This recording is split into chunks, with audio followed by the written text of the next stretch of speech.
여러분 반갑습니다. 이 시간에는 알레르기 비염과 기관지 천식에 대해서 인체 생리학 코스 중에 우리가 배우도록 하겠습니다. 자, 알레르기 비염 먼저 우리가 보자면요. 알레르기란 호흡기와 눈, 입, 피부를 통해서 이물질이 인체에 이렇게 들어오게 되면 이를 제거하기 위해서 우리 몸속 여러 가지 세포가 활발하게 움직이죠. 이때 몸에 해로운 과민성 반응이 나타나는 것을 알레르기 반응이라고 부르잖아요. 알레르기 한 번쯤 이렇게 겪어보신 분들 많으실 텐데 세균의 이게 침입자를 격퇴해야 될 면역 기능이 지나치게 예민해지면서 아토피와 마찬가지로 이것이 이제 호흡기로 나타나는 그런 증상을 얘기하는데 너무 과민하다는 거죠. 사람도 예민하면 힘들듯이 몸도 예민하면 힘들어지죠. 특히나 우리나라 사람 10명 가운데 1명은 알레르기 비염이라고 합니다. 최근에 이 환경오염 공해가 심해지면서 전 세계적으로 이게 지금 증가하는 추세에 있는데 흔히 이 전 인구의 한 20에서 30% 정도가 이제 또 있다고 해요. 그래서 알레르기 비염은 만성질환 유병률의 6번째를 차지한다고 합니다. 그래서 이게 심장질환보다 더 많다. 그래서 이제 사람들이 알레르기 질환 때문에 당장 죽을 병은 아니다라고 생각해서 이렇게 심각하게 생각하지 않는지 모르겠지만 실제 알레르기성 비염을 가지고 있는 분들은요 아주 괴롭고 우리나라는 전 인구의 10% 내로 생각하고 있지만 점차 증가하고 있다고 합니다. 자, 이거는 코 속으로 흡입된 이물질에 대해서 코 점막이 과민 반응을 일으키면서 발생하는 코병인데 대부분 재채기, 콧물, 코막힘, 막 눈 안에 점막이 갈고 천식이 있을 경우에는 천식의 증상이 더 악화되기도 합니다. 알레르기성 비염 때문에 천식으로 가는. 그리고 사실 공부하는 학생들한테 집중력이 너무 떨어지죠. 예, 이 비염이 있으면요, 정말 집중력이 떨어지고 이게 이제 축농증도 발생하고 굉장히 문제입니다. 지금같이 기온이 환절기에 기온이 이제 아침 굉장히 기상시에 떨어지거나 환절기에 이제 증상이 심해지면서 치료를 해도 시간이 지나면 재발을 거듭하는 것이 문제고 한국인들이 10%에서 점점점 늘어나고 있고요. 또 환경이나 이제 대기 오염 이런 것들로 인해서 환자가 계속적으로 늘어나고 있죠. 죽을 병 아니면서 사람을 괴롭히는 병, 이 알레르기성 질환입니다. 특히나 이게 노출되게 되면 또 이게 중요한 자리나 여러 사람이 있는 자리에서 재채기, 막 기침, 막 코 점막에 막 이렇게 근질거리면서 콧물이 나고 이러면 얼마나 사람이 곤란해집니까? 참다 보면 목 뒤로 콧물이 넘어가고 코 주변에 압박감이 오면서 20세 이전에 청소년기에 이게 딱 시작되잖아요. 그러면서 이런 주로 가족력이 많아요. 왜냐? 환경, 음식이 비슷하기 때문에. 그래서 천식이나 아토피성 피부염과 같은 알레르기성 질환을 이 가족 중에 또 이런 분들이 또 있으세요. 그러니까 참 정말 이 가족이 뭐 어떤 환경에 어떤 음식을 먹고 같이 사는가가 참 중요한 것 같습니다. 자, 원인을 보자면 주로 시골보다 도시 생활을 하시는 분들에게 좀 많고요. 모유 대신에 우유를 먹이거나 임신 중에 산모가 담배를 피거나 바이러스에 감염되거나 식품 첨가물이 많은 음식을 막 먹었다든지 아황산, 염, 황색 색소가 들어있는 음식, 스트레스 이런 것들이 알레르기 비염의 발병을 증가시키고 주로 여성에게 많고 50살이 넘어가면은 점차 감소한다고 해요. 예. 그래서 유전적인 또 요인이 많이 있기 때문에 주로 한쪽 이 아토피 같은 경우에는 부모 모두가 있으면 이제 85%라고 했는데 이 알레르기성 이 비염 같은 경우 75%, 또 한 명이 있다면 50% 이렇게 나타날 경우가 있다는 거죠. 그래서 이 이제 여기 보면 이렇게 예, 이렇게 비염이 코를 통해서 이렇게 예, 급성 비염이 반복이 되면서 또 부비동염, 이렇게 축농증, 그다음에 자극성 물질이 들어가게 되고 여러 가지 너무나도 괴로운 질환입니다. 그래서 재채기가 나오고 코 막히고 호흡이 곤란한 증상이 나오고 또 이렇게 눈 안, 목 안 가렵고 눈물 나고 머리 아프고 냄새 잘 못 맡고 머리를 특히 앞으로 숙이면 그 주위에 통증이 오는 거예요. 왜? 염증이 있으니까. 목 뒤로 뭐가 넘어가는 것 같고 이 뭐 사람이 너무나도 괴롭죠. 근데 이게 이제 우리나라 하고 좀 해외하고 좀 다른데요. 계절성 알레르기 비염과 통년성 알레르기 비염이 있는데 주로 저런 이제 그 아메리카 대륙에 있는 그런 분들은요, 공기는 나쁘지 않거든요. 그렇지만 꽃가루가 많이 날리게 되면은 계절성이 많은데 우리나라 같은 경우에는 집 안에 진먼지, 진드기, 곰팡이류 등에 의해서 우리나라 사람들이 내내 1년 내내 통년성 알레르기 병이 많다고 그래요. 예, 그래서 알레르기성 비염 이렇게 이제 어떻게 치료하는가 하고 병원에서 어떻게 치료하는가 봤더니 병원에서는 방사선학적 검사를 하고 항원, 뭐 때문에 생기는지에 대한 검사를 하고 면역 글로불린 이 항체 검사, 뭐 혈액 콧물의 호상구 검사 등을 이렇게 하게 되는데 그래서 네, 약물요법이나 회피요법이나 면역요법, 수술요법이 있는데 수술해도 이게 참 힘든 경우가 많고요. 약물요법도 근본적인 치료가 제가 어려운 것을 많이 봤습니다. 근데 근본적으로 정말 이것을 치료하려면 면역 정상화 요법이 가장 바람직한 치료 방법이라고 할 수 있어요. 제가 말씀드렸듯이 히포크라테스가 뭐라고 얘기했냐면 진정한 의사의 의무는 그 환자가 100명의 명의를 만나게 하는 것이 진정한 의사의 의무다. 100명의 명의가 누구냐? 바로 몸속에 있는 면역계를 얘기하는 것입니다. 면역이 정상화되게 만드는 것이 가장 근본적인 치료법이라는 것이죠. 진짜 의사 선생님이신 황성기 박사님이 이렇게 예, 어, 식이요법으로 고칠 수 있도록 예, 좋은 식이요법을 구성해 놓고 있습니다. 자, 천식을 한번 보도록 하겠습니다.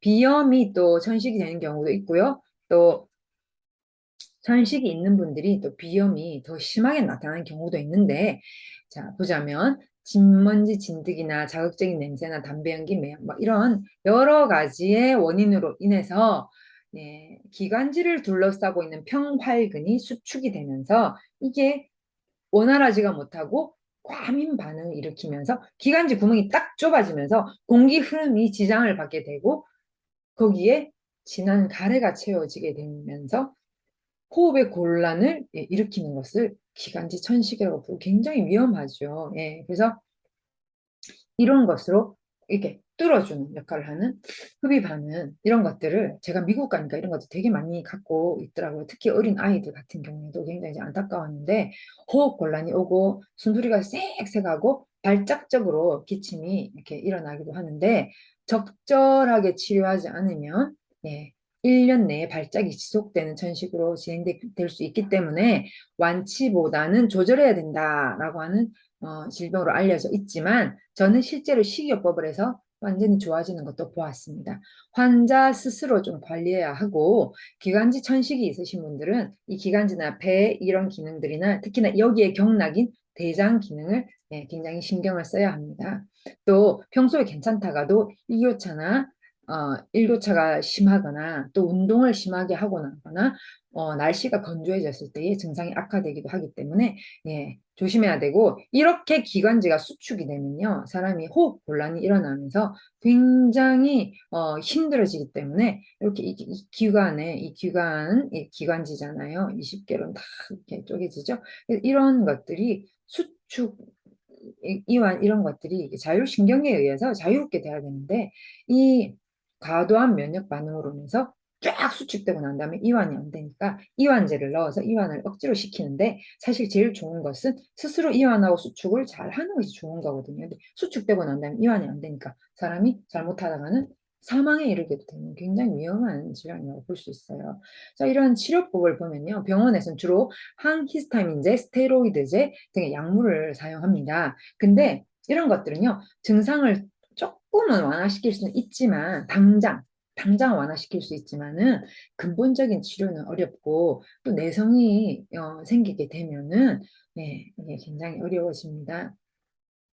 또 현대의학에서 회피하라. 그래서 이런 이제 알레르기 원인이 되는 것들을 회피한다. 그래가지고 진드기를 없애기 위해서 굉장히 비싼 침구나 커튼이나 뭐 카펫은 치우고 또 뭐 침대 치우고 마루박에서 자고 막 이렇게 하는데 이게 제가 그 아시는 분들도 보면은 비싼 돈을 들여서 침대 그 청소기 알레르기 없애는 그런 청소기 막 옛날에 뭐 제가 네, 어, 이런 거 전문적으로 돈 많이 주고 청소하는 업체도 있지 않습니까? 그죠? 근데 이게 과연 근본적인 치료 방법일까? 이 회피요법이라고 하잖아요.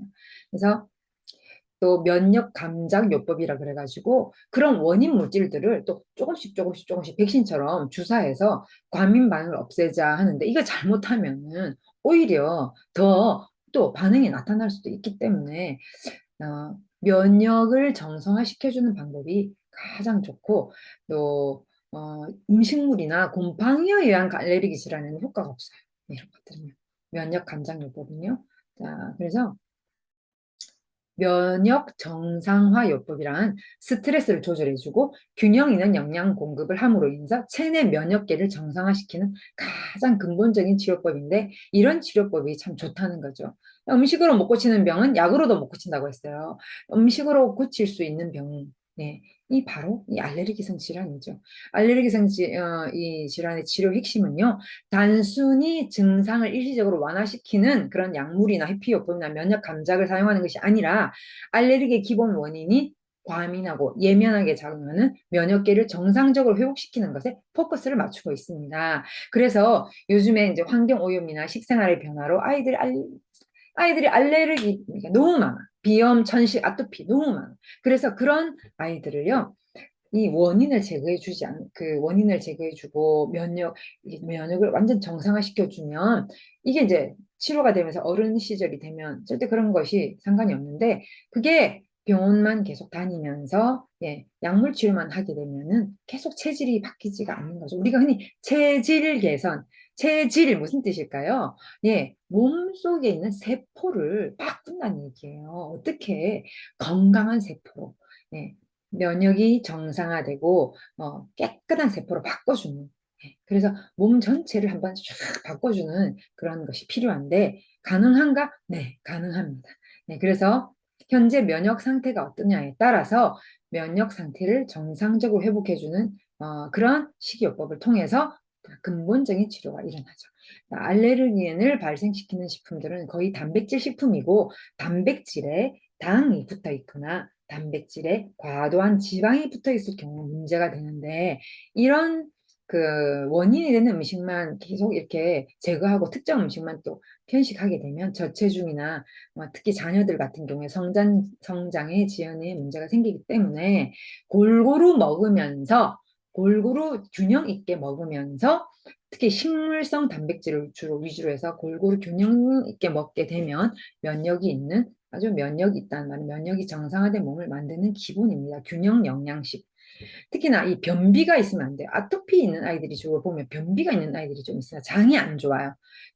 왜 안 좋을까? 장이 안 좋아진 음식을 많이 먹었기 때문이고 또 장이 좋은 영양소가 부족하기 때문인데 변비가 심하게 되면 체내 독소를 쫙 퍼뜨리기 때문에 변비는 만병의 군원입니다. 그래서 이 만병의 군원인 이 변비를 제거하고 이 빗자루 음식인 섬유질이나 그다음에 이제 유산균, 예, 프로바이오틱스죠. 그런 것들을 매일 자주 섭취하는 게 중요하고 신경계가 예민한 사람이 덩달아서 면역계가 예민해지기 때문에 자율신경계가 예민한 사람이 면역계가 예민하거든요. 그래서 이 신경계가 예민한 것이 안정될 수 있도록 정말 도와줘야 돼요. 우리의 위장은 소식갑니다.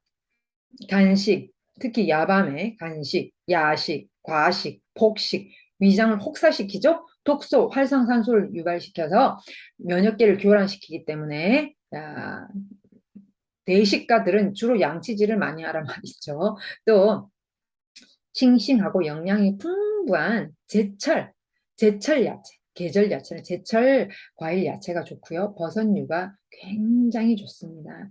녹색 채소에 들어있는 엽록소 같은 경우에 몸속의 독소를 중화시켜주고 해독시켜주고 혈액과 소화계통을 깨끗하게 해주는 역할을 하기 때문에 굉장히 좋고요. 버섯류 너무 좋고요. 또 비타민 풍부하게 들어있고, 무기질인 미네랄이잖아요. 미네랄이 풍부하게 들어있는 야채, 채소, 과일이 좋습니다. 그 다음에 전곡류라는 것은 이제 통곡류, 네. 이런 이 현미밥은요, 신우는 혈액을 깨끗하게 해주고, 또 그 안에, 여러 이런 곡물 효소 있잖아요. 곡물이나 야채, 과일 속에 들어있는 효소들은요, 장 기능을 바르게 하기 때문에 생리대사 기능을 원활하게 해주는데, 좀 추천하기는 과일은 식사 전에 좀 저는 드시기를 추천하고, 식사 후에도 먹을 수 있는 가능한 것은 토마토지. 근데 그 전에, 식사 전에는 달콤하고 새콤한 과일은 식사 전에 좀 드시면 좋겠습니다. 그 다음에 동물성 식품은 알레르기 비염의 촉진제이기 때문에 콧물이 막 나올 때는요, 육류를 제한해야 되고, 단백질 부족이 걱정이 되시면 콩, 두유, 견과류, 네, 생선 먹고 싶으면 흰살 생선, 주로 조기, 도미, 이런 흰살 생선, 그다음에 명태, 흰살 생선이죠. 네, 두부 같은 거 섭취해 주고요. 주로 동물성을 좀 제한하는 것이 좋고, 꼭꼭 제가 아토피에도 말씀드렸지만 꼭꼭 쉽지 아니한 그런 물질들이 불완전 소화물이 알레르기 유발 물질로 작용하고 그 안에 독소가 많이 들어있을 경우에는 특히나 엄청나게 알레르기를 유발하기 때문에 조심해도 독소가 많이 쌓입니다. 짜고 자극성이 강한 음식, 특히나 커피, 이 천식이 심한 사람이나 이 폐기관지가 약하신 분이 커피나 홍차나 알코올을 많이 드시게 되면 몸에 수분이 빠져나가면서 이 촉촉해야 될 호흡기가 드라이하게 되면서 더 심하게 되는 거거든요. 그러니까 병원에서 주는 약을 먹지 말고 안 먹어야 되는 음식을 끊는 것이 먼저예요. 네, 굉장히 중요합니다. 아, 나 그런 거 안 먹으면 못 살아요. 그런 거 먹어서 못 사는 것이죠. 그래서 그런 것들을 대신할 수 있는 허브티, 그 다음에 이제 효소 주스. 그 다음에 이제 뭐, 음? 어, 몸에 좋은 그런 맛있는 게 얼마나 많습니까? 저는 여기 이렇게 이제 시골로 이사 와서 제가 살다 보니까 그 미슬토를 물에 끓여서 먹을 수도 있더라고요. 저는 너무 그 맛있게, 뒷맛이 굉장히 달짝지근하면서 이 천년의 건강한 맛이 미슬토. 예? 겨우살이 있잖아요. 이거 이 지리산 근처에서 팔더라고요. 그래서 제가 와, 이거 진짜 좋은 거다 하고는, 예, 저는 커피를 이제 카페인 음식을 잘 먹지 않습니다. 커피를 좋아하시는 분들은요, 한 시간, 식사 후에 한 시간 반 지나서 드시거나 한 시간이 한 시간 반 지나서 드시는데, 이런 알러지가 심하신 분들은 저는 권하지 않습니다. 네, 자율신경을 흥분시키거든요. 그래서 조심하셔야 되고, 스트레스 최소화하고, 비타민 C 많이 먹고 효소 고갈시키지 않고 살아있는 영양소 음식을 많이 먹게 되면 좋고요. 씨앗류, 견과류 좋은 단백질입니다. 그래서 이런 것들 충분히 먹을 수 있도록 네, 해주시고 육류를 될 수 있으면 피하고 특히나 바다 야채, 해조류 너무 좋아요. 그 다음에 면역 정상화를 도와주는 기능성 제품들 굉장히 좋습니다. 특히 알칼리 이온수 지금 날씨가 이제 조금 이렇게 드라이해지거나 혹은 날씨가 아침 저녁 좀 이렇게 차가운 날씨에는요.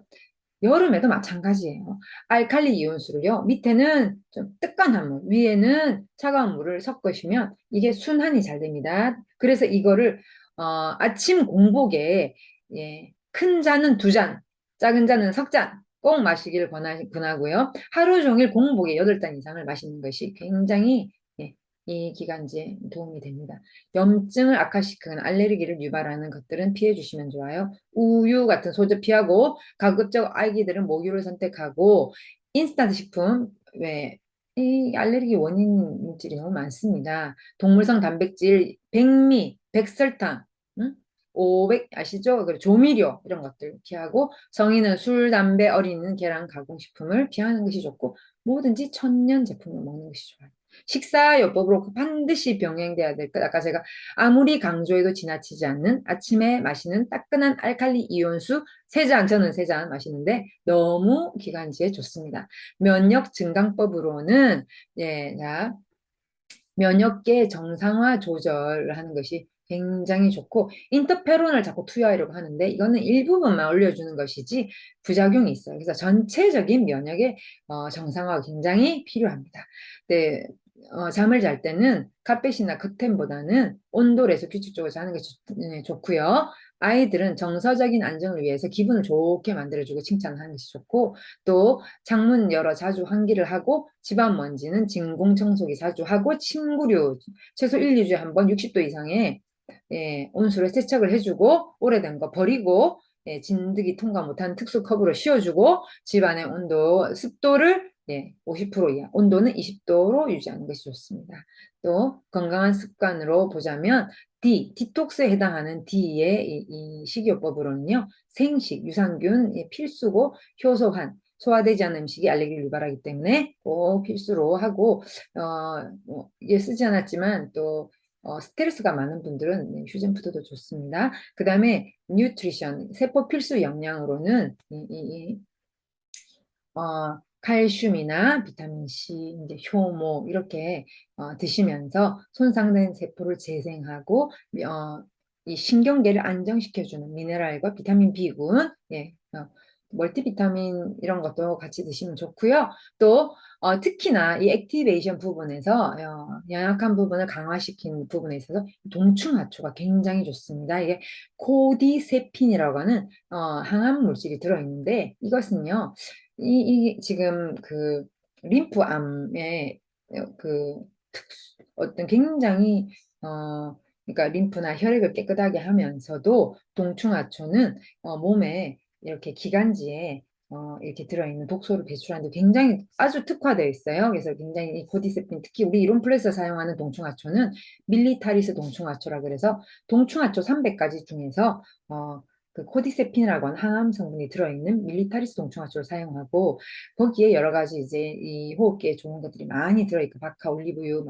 올리브잎 이런 거 많이 들어있기 때문에 굉장히 좋으면서 이 깨끗하게 해줘요. 그래서 가래나 이런 것들 많이 녹여주고, 특히나 뜨거운 알칼리 이온수에 딱 동충하초 섞어가지고 저녁에 주무시기 전에 한 잔 쫙 드시면요, 하루 동안에 이 기관지에 끼어있던 먼지를 싹 씻어주는 역할을 하고, 미세먼지들 굉장히 잘 씻어주는 역할을 하고, 그 카페인 중독으로 아니 카페인이 아니고 니코틴, 담배 많이 피셔서 니코틴 중독, 3개월 만에 제가 이거 벗어나는 걸 제가 봤는데, 물론 일반인보다는 많이 드셨습니다. 담배 끊기 위해서 여러 가지 노력을 하는데 3개월 동안에 동충하초 효과를 많이 봤어요. 이렇게 원하시는 분 저한테 문의하시면 제가 알려드리고 어떻게 했는지. 이뮨푸드로 면역계를 정상화시키는 법, 또 활용하시면은 좋습니다. 저는 이렇게 하면서 라파를 사용하게 했는데, 제가 아주 너무나도 심한 분을 봤거든요. 전식 심하고 피부 안 좋고 장 안 좋고, 네, 이런 것들로 완전히 좋아지시고, 몸 나이가 본인 나이보다 10년 젊게 보일 정도로 좋아하시는 걸 제가 봤습니다. 천식, 뭐 피부 안 좋아지는 거 다 고칠 뿐만 아니라 장도 좋아지고 젊어지기까지 하는 걸 제가 봤기 때문에, 이거는요 정말 뭐 이 과대가 아니라 진짜 도움이 됩니다. 특히나 라파 402 VIP 402 이거는요 등 경락에, 등에 폐경락, 폐기관지 경락에 길게, 그래서 우리 허리에서부터 위로 이렇게 라파를 길게 해서 뒤에다가 이렇게 옷 속으로 집어넣어서 살에 닿게 해서 이렇게 소파에 이렇게 기대고 있으면요 굉장히 좋습니다. 그래서 기침을 좀 많이 하거나 폐 기관지가 약하신 분들은 라파를 길게 등에 해서 하기를 추천드리고, 동충하초 이뮨푸드로 또 폐기관지를 강화시키는 그런 일을 하게 되겠습니다. 자, 오늘은 알레르기 비염과 기관지 천식에 대해서 말씀드렸습니다. 궁금한 점이 있으시면요 저한테 개인적으로 물어보시고, 많은 분들이 기관지 천식이 낫고 알레르기 비염에서 해방될 수 있도록 우리가 도움을 주는 됐으면 좋겠습니다. 여러분 감사합니다.